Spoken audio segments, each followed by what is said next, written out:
Fala pessoal, sejam muito bem-vindos a mais um vídeo aqui no canal e hoje nós vamos falar sobre um fundo imobiliário que, na minha opinião, todo investidor deveria ter. Não é nenhuma recomendação, mas é um fundo imobiliário que vai te proteger desse momento aí, próximas eleições, da inflação brasileira e, quiçá, a inflação mundial, guerra na Rússia. Claro que nenhum investimento...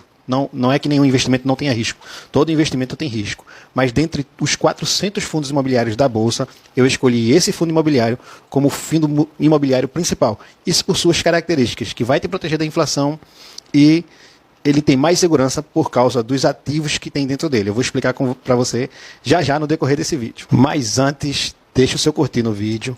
Deixa um comentário para mim aí se você já investe nesse fundo imobiliário. Então aguarda até o fim para saber que fundo imobiliário é esse. E me segue em todas as redes sociais. Vou deixar aqui o contato para você me seguir lá no Instagram, porque é muito mais fácil você conversar comigo por lá. Bom, toda vez que você for escolher um fundo imobiliário a partir de hoje, você vai ver primeiro se ele tem bases sólidas nesses 3 critérios que eu vou falar para você. O primeiro critério é o preço do fundo imobiliário. Ou seja, você tem que escolher um fundo imobiliário com o preço sobre valor patrimonial abaixo de 1. Esse é o primeiro critério, é a base do primeiro critério, beleza? O segundo critério para você escolher um fundo imobiliário é quanto ele te paga qual o rendimento desse fundo imobiliário. Hoje estamos com a Selic a 11,75. O ideal seria que você escolhesse um fundo imobiliário com um rendimento mais próximo disso possível. Mas sabemos que não é possível chegar a esse, nem sempre é possível chegar a esse patamar. Então, qual é o mínimo que você deve aceitar num fundo imobiliário? Bom, o mínimo que você vai aceitar de pagamento no fundo imobiliário é 0,5%. Ele pagando menos do que 0,5%, você descarta e passa para o próximo fundo imobiliário. Bom, e o terceiro critério para você formar a base de um bom fundo imobiliário é ele ter diversificação. Se ele tiver só um inquilino ou só um imóvel, você já descarta esse fundo imobiliário, beleza? O critério do preço. Na data que eu estou gravando esse vídeo, o fundo imobiliário em questão está com preço sobre valor patrimonial, essa relação de 1,02. Ou seja, esse fundo imobiliário ele está com um pouco de ágio, mas isso não atrapalha, não estraga o investimento. Ele está com esse ágio justamente por ele estar entregando quase todo o rendimento que o CDI, a Selic está entregando, isento de imposto de renda. E normalmente esse fundo imobiliário vai ter um pouco de ágio. Mas é claro, se você puder comprar esse fundo imobiliário na relação preço sobre valor patrimonial de 1 para baixo, melhor ainda, beleza?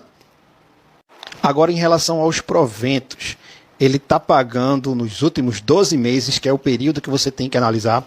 Você nunca pode analisar um provento nos últimos 3 meses, nem nos últimos 6 meses. Você tem que ter uma amostragem, pelo menos, de 12 meses.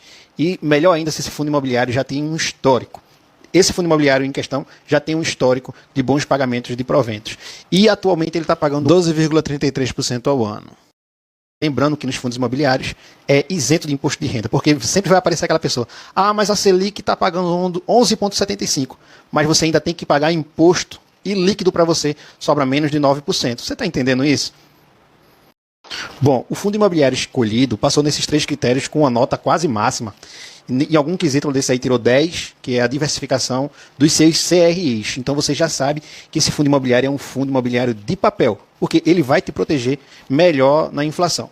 Vamos mostrar aqui a diversificação dos contratos dele. Como você pode ver aí, o rating desse fundo imobiliário, ele está fazendo CRIs com o rating, a classificação de risco mais alta possível. O que isso significa?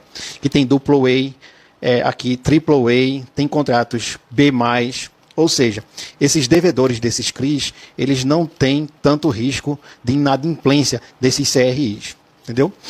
Então, esse é um critério de segurança, essa diversificação. Você pode ver aí também que esse fundo investe prioritariamente em CRIs. E também tem uma parte da carteira que investe nesses fundos imobiliários aqui. Então ele está diversificado em CRIs de classificação de risco mais alta possível, ou seja, ele tem um risco de inadimplência muito baixo, além de diversificar em fundos imobiliários. Agora vamos dar uma olhada no pagamento de proventos desse fundo imobiliário. Como você pode ver aí, ele pagou R$ 1,20 e se analisado dá mais do que 12,75% ao ano, que é muito maior que a Selic livre de imposto de renda. Bom, nessa altura você já deve estar se perguntando, que fundo imobiliário é esse, Isaac? Fala logo. Então, eu vou deixar aqui o código desse fundo imobiliário, é o RBRR11, e você pode investir nele sem medo. Claro, se você já investe em fundos imobiliários. Todo investimento traz risco e a decisão é sua. Mas dentre os 400 fundos imobiliários, esse atendeu todos os critérios para se tornar um fundo imobiliário seguro. Além desses 3 critérios que é usado, da base para ser um fundo imobiliário sólido, existem ainda mais uns 15 critérios que eu levei em consideração. Se você quer aprender todos esses critérios de avaliação do fundo imobiliário, é só você me chamar aqui se você tiver afim de uma mentoria, tá beleza? Então um abraço para você e até o próximo vídeo. Tchau, tchau.